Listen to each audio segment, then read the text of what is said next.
हाँ जी फ्रेंड्स, कैसे हैं आप लोग। फ्रेंड्स, आज हम लोग अपनी क्लास में इकोनॉमिक्स ऑनर सेमेस्टर 6 के बारे में डिस्कशन करेंगे। एंड गाइस, आज हम लोग डिस्कस करेंगे इंडियन इको 2 के बारे में। एज यू नो, इस बार आपका जो एग्जाम हो रहा है वो ऑफलाइन एग्जाम हो रहा है। मतलब आपको कॉलेज जाना है, एग्जाम हॉल में बैठना है और पेपर अटेम्प्ट करना है। राइट गाइस, एंड गाइस काफी टाइम बाद आप लोग ऑफलाइन पेपर दे रहे हो।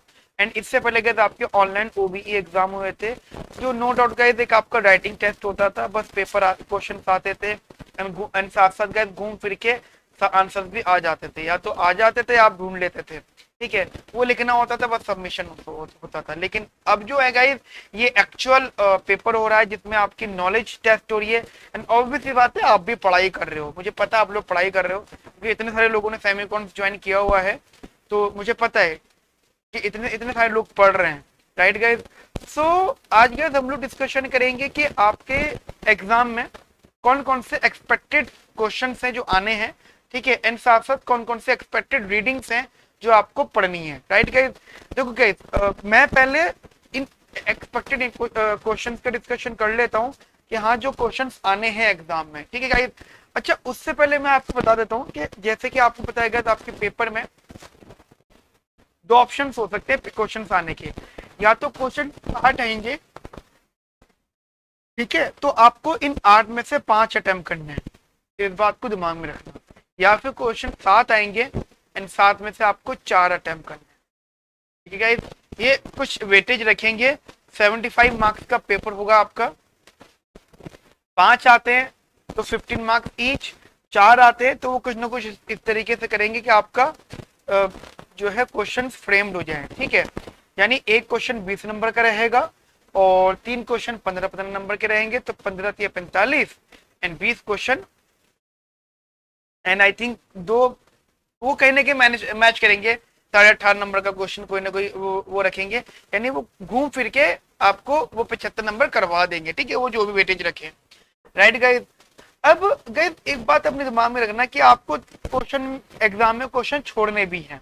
अच्छा, इंडियन इको को अटेम्प्ट करने की टेक्निक बता देता हूं मैं आपको। तो गाइस इंडियन इको आपका थ्योरेटिकल सब्जेक्ट है, आपको सबको पता है कि ये पूरा थ्योरी है। ठीक है, अब थ्योरी में गाइस आपको कंप्लीट थ्योरी लिखनी है। ऑब्वियसली बात है, डेटा के नाम पर आप थोड़े बहुत डिजिट्स लिख दोगे। देखो कंप्लीट डेटा तो मुझे पता है, आपको पता है, कोई भी नहीं लिख सकता। ठीक है, कंप्लीट डेटा तो याद ही नहीं होता है ना, इतना बड़ा डेटा होता है, कोई नहीं लिख सकता है। तो लेकिन फिर भी आप कुछ तो डिजिट्स लिखोगे। ठीक है, लेकिन फिर भी majority of the answer is theory. ठीक है, सो अगर आपका पेपर मान लो 15 नंबर का क्वेश्चन है, एक क्वेश्चन 15 नंबर का है, देन इसके अंदर आपको मिनिमम 1200 वर्ड्स लिखने हैं, या आप कह सकते हो 7 to 8 शीट्स लिखनी है। क्या ध्यान ध्यान रखना, theory paper is also the writing test. ठीक है, थ्योरी पेपर भी एक तरीके का राइटिंग टेस्ट होता है, बट यहाँ पर लिखना आपको लॉजिकल है और वो अपने आप लिखना है। पहले क्या था, पहले कॉपी पेस्ट करने का टैलेंट था, अब यहाँ पे टैलेंट है आपको लिखने का, टैलेंट है आपको अपने आंसर्स लिखने का, अपने एक्सप्लेनेशन लिखने का। ठीक है, अब मैं आपको बताता हूँ लिखना किस तरीके से। तो कहते आपने कोई भी क्वेश्चन पढ़ाइए, मैं आपको क्वेश्चन डिस्कस करूंगा, यहाँ पे आपको डिस्कस करना, मैं डिस्कस करूंगा आपसे कि कैसे कैसे रेफरेंसेस है, लेकिन मैं जनरल बताता हूँ। मान लो कोई क्वेश्चन आपने पढ़ा, क्वेश्चन में आपको ये ढूंढना है कि वो क्वेश्चन कौन से आर्टिकल का है। देखो 3 यूनिट्स हैं, अब 3 यूनिट्स के अंदर बहुत सारे आर्टिकल्स हैं। यूनिट 1 में अलग आर्टिकल है, यूनिट 2 में अलग आर्टिकल है और यूनिट 3 में अलग आर्टिकल है। तो क्या पहली बात तो आपको सिलेबस पता होना चाहिए।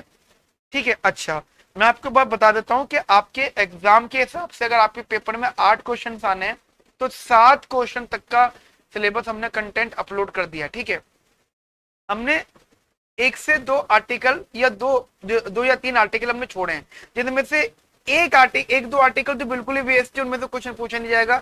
हाँ, ऐसा हो सकता है कि एक आर्टिकल से क्वेश्चन आ जाएगा, क्वेश्चन जो आपको सिलेबस जो आपके पोर्टल पे अपलोडेड ना हो। लेकिन गाइस ये कंफर्म है 6 to 7 क्वेश्चन, यानी आपको अटेम्प्ट करने 5 क्वेश्चन अटेम्प्ट करने, बट आउट ऑफ 8 हमने 6 to 7 क्वेश्चन तक का कंटेंट आपके पोर्टल पे अपलोड कर दिया है। तो गाइस अब ये आपका टैलेंट है कि उन क्वेश्चंस को किस तरीके से आपको समझना है। अब देखो गाइस, आपने को क्वेश्चन पढ़ा तो पहली बात तो आपको पता होना चाहिए कि वो क्वेश्चन कौन से आर्टिकल से है। राइट गाइस, कौन से आर्टिकल से क्वेश्चन पता होना चाहिए, एक बात। दूसरी बात, जब आपने उस आर्टिकल को पता लग गया तो उस आर्टिकल के बारे में आपको मालूम होना चाहिए कि वो आर्टिकल है क्या, ठीक है गाइस। तीसरी बात, आपको क्वेश्चन वाली चीज जो क्वेश्चन में पूछी हुई है वो पहले एक्सप्लेन करनी है, राइट गाइस, वो आपको पहले एक्सप्लेन करनी है। उसके बाद जो शीट्स भरनी है गाइस, वो पूरे आर्टिकल की भरनी है, वो आपको पूरे के पूरे आर्टिकल की भरनी है। अब इसका मतलब क्या हो जाता है, आप मान लो उन्होंने, जस्ट मैं अभी का डिस्कस भी करूंगा, मान लो उन्होंने कोविड से रिलेटेड क्वेश्चन पूछ लिया, जैसे आपने क्वेश्चन नंबर 1 ही देख लिया, ठीक है, जैसे आप क्वेश्चन नंबर 1 ही रीड कर लो, कहते हैं what constraints economic growth in India. ये गाइस जनरल बात है, ये तो आप जनरल भी लिख सकते हो, लेकिन उन्होंने आपको क्वेश्चन आगे भी दिया है, तो हम ये पढ़ लेते हैं क्वेश्चन क्या कहना चाहता है। मैं कहता आपको जनरल एक्सप्लेनेशन देना चाहता हूँ, how to write the answer. What constraints economic growth in India, यानी इंडिया में इकोनॉमिक ग्रोथ के कंस्ट्रेंट्स क्या हैं, ये एक्सप्लेन करना है। लेकिन उसको जो आंसर देना है आपको कोविड से रिलेटेड देना है। उन्होंने बोला, do you think that post COVID India needs to change its strategy and move away from globalization and be inward looking as there will be limited avenues for export led growth। यानी उनका main question Covid से related है, ठीक है। तो guys जो word constraint वाला है वो तो जर्नल है, वो तो कोई ऐसा नहीं किसी भी पर्टिकुलर आर्टिकल से नहीं गाइस। जो ये वाला पार्ट है ये किसी भी आर्टिकल से हो तो ये कोई जरूरी नहीं, ठीक है, ये वाला ठीक है। लेकिन ये किस आर्टिकल से लिखना है, ये स्टेटमेंट आपको बता रही है, दैट इज कोविड वाला। गाइस यहाँ पे आपके पूरे सिलेबस में कोविड वाला आर्टिकल ये है, यूनिट नंबर 1 का, India start rise how the state has stapled growth, ठीक है।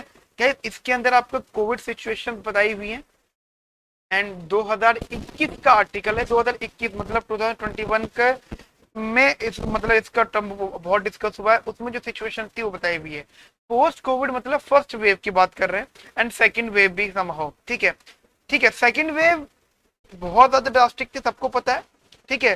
तो उसके बाद तो बहुत कुछ चेंज हुआ, लेकिन हम पहले वेव में जो झटका मिला था, पहले वेव का जो एकदम से, तो उसी का था कि पहली वेव के बाद में हमने कुछ स्ट्रेटेजीज चेंज करी, ठीक है। और ग्लोबलाइजेशन मतलब वर्ल्ड ट्रेड, हमने क्या उससे दूर हुए, और क्या हमने अपनी, क्या इंडिया को जरूरत है, हमें ऐसा लगता है कि कोविड के बाद में, आप अगर जाना ना, कोविड के बाद ऐसा नहीं कि बिल्कुल कोविड खत्म हो गया, नहीं, बीमारी है, कभी भी हो सकती है, ठीक है। लेकिन फर्स्ट वेव की बात कर रहे हो, क्या इंडिया को जरूरत है स्ट्रेटेजी चेंज करने की? मेरे हिसाब से यस, बिल्कुल जरूरत है। अगर हम देखो गाइस, ये ऐसा क्वेश्चन है ना, आप सिर्फ इसको एक बार रीड कर लेना अगर आपने अभी तक नहीं करा है, एंड गाइस ये मैं गारंटी दे सकता हूँ कि आप इस आर्टिकल को, मतलब इस आंसर को बहुत अच्छा एक्सप्लेन कर सकते हो, क्योंकि कोविड के बारे में सबको सब कुछ पता है। एंड यस, इंडिया को क्या स्ट्रेटेजी बदलने की जरूरत है? हाँ है। इंडिया का हेल्थ सेक्टर सही करने की बहुत ज्यादा जरूरत है, ठीक है, बहुत ज्यादा। इंडिया में as you know technological advancement अब पता लगा है कि हाँ हमें ऐसे एडवांस होना चाहिए होना चाहिए, ठीक है। कोविड से पहले काफी सारे लोग थे जो ऑनलाइन चीजों पे ट्रस्ट नहीं करते थे, ठीक है, ऑनलाइन चीजों पे भरोसा नहीं था उन लोगों को, और वो लोग बेसिकली फिजिकल गुड्स पे ज्यादा भरोसा करते थे, मतलब आप कह सकते हो खुद खरीद के लेकर आना। लेकिन आफ्टर कोविड लोगों ने 90% लोगों ने होम डिलीवरी कराई, चीजों को घर बुलाया, चीजों को घर मंगाया, ठीक है, एंड कैशलेस इकोनॉमी की तरफ और गए लोग। यानी हर चीज में देखो तो जहां पे टचेस ना हो, लोग टच ना करें एक दूसरे को या एक दूसरे की चीजों को, ठीक है, या पैसों को, किसी भी चीज को, उन चीजों पे ज्यादा फोकस हुआ, ठीक है। And the very important export led growth, ठीक है, ये गाइस बहुत इंपॉर्टेंट, जब आप इस आर्टिकल को पढ़ोगे तो आपको पता लग जाएगा। अब गाइस देखो, मैं आपको बताऊं कि मुझे कैसे पता चला कि ये क्वेश्चन इस आर्टिकल से। देखो गाइस मैंने ये जैसे ये वर्ड पढ़ा, ठीक है, देखो ग्लोबलाइजेशन बहुत जगह दिख जाएगा आपको, एक्सपोर्ट लेड ग्रोथ बहुत जगह दिख जाएगा, लेकिन कोविड वाली बात कुछ ही जगह हो सकती है। अब जब हमने सारा सिलेबस पढ़ा हुआ है तो इस आर्टिकल में मुझे कोविड की बात दिखी, ठीक है, एक दो जगह पे और दिखी, लेकिन यहाँ ज्यादा दिखी। और फिर मैंने और आर्टिकल को जब पढ़ा हुआ था तो मुझे पता लगा हाँ यार ये तो उसी आर्टिकल से रिलेटेड बात कर रहे हैं। तो गाइस आपके सामने ये वाला क्वेश्चन एंड ये वाला आर्टिकल, ठीक है। तो गाइस आप इस आर्टिकल को एक बार रीड करिएगा, नहीं आंसर को आप लिख सकते हैं, ठीक है। 15 नंबर का क्वेश्चन आता है तो आपको 7 से 8 शीट भरनी है, इन केस अगर नंबर्स बढ़ते हैं, वेटेज बढ़ती है, तो फिर आपको क्या 1500 वर्ड्स लिखने और 9 से 10 शीट्स लिखनी है, ठीक है। तो इस चीज को आप अपने दिमाग में रखिएगा। एक ये क्वेश्चन था गाइस। टोटल मैंने आपको यहाँ पे 14 क्वेश्चन दिए हैं, आप देख पा रहे होंगे 14 क्वेश्चन दिए हैं। एंड 14 क्वेश्चन में से 14-15 नॉर्मली, ठीक है। और उनके बाद मैंने सबके रेफरेंसेस लिख दिए हैं, क्या क्या आपको लिखना है, ठीक है गाइस। मैंने यहाँ पे सबके रेफरेंसेस लिख दिए हैं आप लोगों के लिए। तो गाइस आप नोट्स में जाइएगा, इन सबके रेफरेंसेस को एक बार रीड जरूर कर लीजिएगा, ठीक है। मैं आपको जस्ट थोड़े बहुत बता देता हूँ। यहाँ पे क्वेश्चन नंबर 2 देखिएगा, कहते हैं ideally India needs to reform labour laws wholesale to create more employment opportunities in the formal sector, ठीक है, and making growth more inclusive. Do you agree? मेरे हिसाब से ये है। आप बोलो सर आपको कैसे पता चला इसके बारे में? देखो गाइस, हमने सारे आर्टिकल पढ़े, जो रिफॉर्म लेबर लॉज थे उसका आर्टिकल देखा हमने, हमने पढ़ा हुआ था। आप इस क्वेश्चन को पढ़ो तो वो हिंदी में इसका मतलब है कि मतलब India needs to reform labour laws, India को लेबर लॉज रिफॉर्म करने की जरूरत, ठीक है। और इसमें क्या reason? To create more employment opportunities in the formal sector. अब यह जैसे बात आई ना, वहां मुझे बिल्कुल 100% श्योरिटी हो गई कि ये कहना चाहते हैं कि हमारी इकोनॉमी के अंदर एम्प्लॉयमेंट जो है, मतलब पॉपुलेशन जो है, उनमें जो एम्प्लॉई है, जो काम करना चाहते हैं वो, ठीक है, एम्प्लॉयमेंट है, वो इनफॉर्मल में ज्यादा है, फॉर्मल में कम है। जस्ट आपको ये बात पता है, आप डेवलपमेंट थ्योरीज में भी आपने पढ़ा होगा, लेबर वाले चैप्टर में डेबराज ने आपने पढ़ा होगा कि लेबर के पास में ऑप्शंस होते हैं कि जब वो अर्बन एरिया में आती है तो 2 जगह जा सकती है, फॉर्मल सेक्टर, इनफॉर्मल सेक्टर, ठीक है गाइस। तो फॉर्मल सेक्टर तो वो हो गया गवर्नमेंट इंस्टीट्यूशन या फिर वो जो अच्छे खासे अच्छे होते हैं, ठीक है। प्राइवेट भी है तो हर फैसिलिटीज के बाद, जहाँ पे हाईली रेगुलेटेशन मतलब जो हाईली रेगुलेटेड होता है वो होता है फॉर्मल सेक्टर। और इनफॉर्मल सेक्टर वो जो उल्टा होता है, जहाँ पे कोई पेंशन नहीं, सैलरी कम, एक्सप्लोटेशन ज्यादा, जॉब सिक्योरिटी नहीं, कुछ भी नहीं। तो वहां पे लोग ज्यादा इनफॉर्मल सेक्टर में, फॉर्मल सेक्टर में कम है। तो ये कहना चाहते हैं कि क्या मतलब इंडिया को जरूरत है लेबर लॉज में रिफॉर्म करने की, जिससे कि फॉर्मल सेक्टर में एम्प्लॉयमेंट अपॉर्चुनिटी बढ़ जाए और ग्रोथ ज्यादा हो, इंक्लूसिव ग्रोथ, ठीक है, लोगों की ग्रोथ, एम्प्लॉयज की ग्रोथ ज्यादा हो। काम तो दोनों जगह करना है, मतलब जो लेबर है वो काम तो दोनों जगह कर रही है, फॉर्मल में भी इनफॉर्मल में भी, लेकिन formal sector more secure sector जो फायदेमंद होता है, ठीक है। तो सीधे सीधे जैसे हमने इसको पढ़ा एकदम से आइडिया गया कि हाँ ये इस आर्टिकल का मतलब क्वेश्चन है, पूरे आर्टिकल का क्वेश्चन है, ये सब कुछ आपको इसमें दिख जाएगा, ठीक है। ये रेफरेंस, ठीक है ना बेटा। ऐसे क्वेश्चन नंबर 3 अगर आप देखते हैं, कहते हैं economic growth in India has mostly been jobless. बड़ा इंटरेस्टिंग है जॉबलेस, ये पॉइंट हमने कई कई बार पढ़ा होगा। जॉबलेस ग्रोथ, देखो jobless growth guys, to the point guys, economic growth without employment, the story of Indian manufacturing growth during the 1980s। Guys जब आप इस नोट्स पर जाओगे ना, पेज नंबर 2 पर जाना, ठीक है, पेज नंबर 2 गाइस मैंने ये तक बता दिया आपको, पेज नंबर 2 पर जाना, आपको ऑटोमेटिकली ये ना 2 वर्ड दिख जाएंगे, जॉबलेस ग्रोथ, ठीक है, ऑटोमेटिक है। देखो यही तो पॉइंट समझना, जैसे ही अपने कोई टर्म देखा, कोई वर्ड देखा, वो दिमाग में उठा लेना, हाँ ये इस आर्टिकल का है, ठीक है, इस आर्टिकल में तो क्वेश्चन है। अब जो कहते एग्रीकल्चर की बात आ रही है, एग्रीकल्चर का क्वेश्चन जितने भी हो ना, मोस्टली कहना गाइस जर्नल आंसर होता है, जर्नल, ठीक है। जैसे वो कहते हैं agriculture not only contributes to the overall growth of economy but also reduce poverty by providing employment and food security to the majority of population. Guys इसका जर्नल डिस्कशन है, जनरल डिस्कशन है, क्योंकि मैंने देखा उसमें आर्टिकल में है agriculture के आर्टिकल 2-3, ठीक है, लेकिन ये जो उन्होंने क्वेश्चन पूछा है ना, ये उन्होंने जनरल क्वेश्चन पूछा है। ऑब्वियस ही बात है कि गाइस एग्रीकल्चर जो है, अब की बात अगर हम करें तो not only contribute to the overall growth of the economy, मतलब वो इकोनॉमी की ग्रोथ ही नहीं बल्कि पॉवर्टी को भी कम करता है, ठीक है, एंड ऑल्सो फूड सिक्योरिटी होती है पॉपुलेशन की। मतलब ऑब्वियस बात है, एग्रीकल्चर, देखो एग्रीकल्चर में रहने वाला या फिर एग्रीकल्चर में जितने ज्यादा लोग होंगे तो फूड सिक्योरिटी तो होगी पॉपुलेशन को, क्योंकि भाई पता है कि खाना तो मिल ही जाएगा हमें घूम फिर के, ठीक है। तो ये जनरल डिस्कशन है, बहुत इंटरेस्टिंग है। अब आप इसमें लिखोगे क्या, आपको जनरल एक्सप्लेनेशन देनी है एग्रीकल्चर के बारे में। ध्यान रखना गाइस, आपको पॉजिटिव व्यूज लिखने हैं, लिखने का तरीका होता है ये, पॉजिटिव व्यूज लिखनी, you have to write positive views always in this type of question. उन्होंने जस्ट बोला है performance of Indian agriculture since independence, ठीक है, इंडियन एग्रीकल्चर सिंस इंडिपेंडेंस की बात करिए। तो गाइस आर्टिकल तो है इसमें, ठीक है, लेकिन ये सिंस इंडिपेंडेंस वाली बात जो है बीच में दे रखी है। ये तो जर्नल है, अगर हम इस चीज को एक्सप्लेन करेंगे इस बात को ध्यान में रखते हुए कि at the time of independence के आगे पीछे जो इंडियन एग्रीकल्चर की उसकी परफॉर्मेंस के बेसिस पे एक्सप्लेन करो, तो ऑब्वियस बात है उसकी परफॉर्मेंस अच्छी थी बुरी थी सबको पता है आर्टिकल की, सब होता है अली बात, ठीक है गाइस। तो मेरे हिसाब से इस क्वेश्चन को बहुत अच्छे से एक्सप्लेन कर सकते हो, एग्रीकल्चर के जितने क्वेश्चन होते हैं आप उन्हें बहुत अच्छे से एक्सप्लेन कर सकते हो।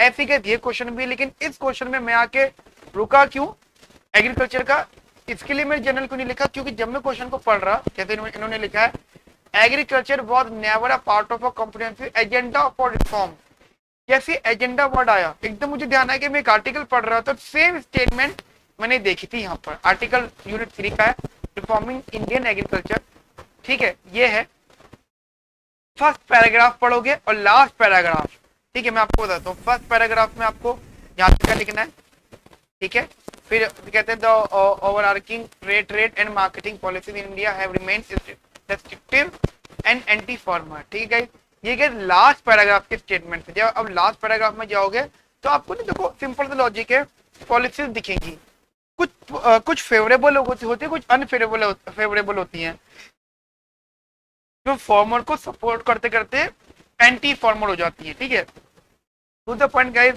आप लास्ट पैराग्राफ में देखना problems and prospects of E name, ठीक है, ये एक पैराग्राफ है गाइस, यहाँ पे ये अपलोडेड है आपके पोर्टल पे, आप इसको प्लीज देखिएगा, ठीक है। ऐसे कैसे आपके सारे के सारे क्वेश्चंस हैं, मैंने सारे क्वेश्चंस का आपको रेफरेंस दे दिया है, ठीक है, सारे के सारे क्वेश्चन का रेफरेंस दे दिया है, आप प्लीज इन सारे क्वेश्चंस को एक बार जरूर रीड करिएगा, ठीक है, एक बार आप जरूर गाइस रेफरेंस को देखिएगा।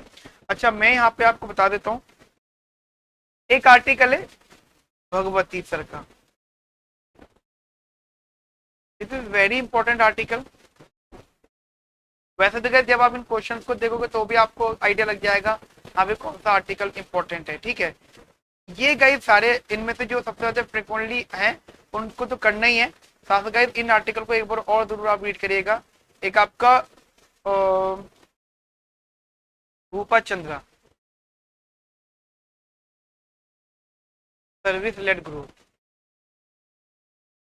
मैं इसको इसलिए कह रहा हूँ मुझे लगता है क्वेश्चन आएगा और आई थिंक इन्होंने इसमें भी पूछा हुआ है, देखो ये रहा question number 12, analyse the service led growth hypothesis of Indian economy in this context discuss the nature of contribution of services in Indian manufacturing। guys this is the very important question, 100% guys service related question आएगा, ठीक है guys. तो आप guys please इसको देख लीजिएगा, ठीक है।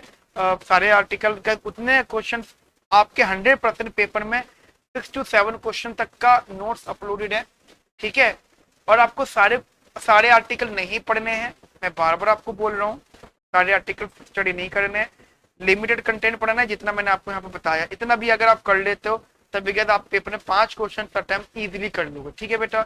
मिलते हैं बेटा हम अपने नए सेशंस में, ठीक है, विद सम अदर सब्जेक्ट, ठीक है। यहाँ पे हमारे इंडियन इको का कंसेप्ट पूरा होता है। Thank you guys and good luck for your exam, ठीक है। इन केस गाइस किसी को भी कोई प्रॉब्लम हो तो आप प्लीज मुझे व्हाट्सएप कर सकते हैं, ठीक है, मैं आपसे बात कर लूंगा। इनकेस किसी को प्रॉब्लम होती है तो पढ़ना उतना है जितना हमने अपलोड किया है, please focus on the notes, please focus on the notes. Okay friends, have a nice day, thank you, bye bye, take care.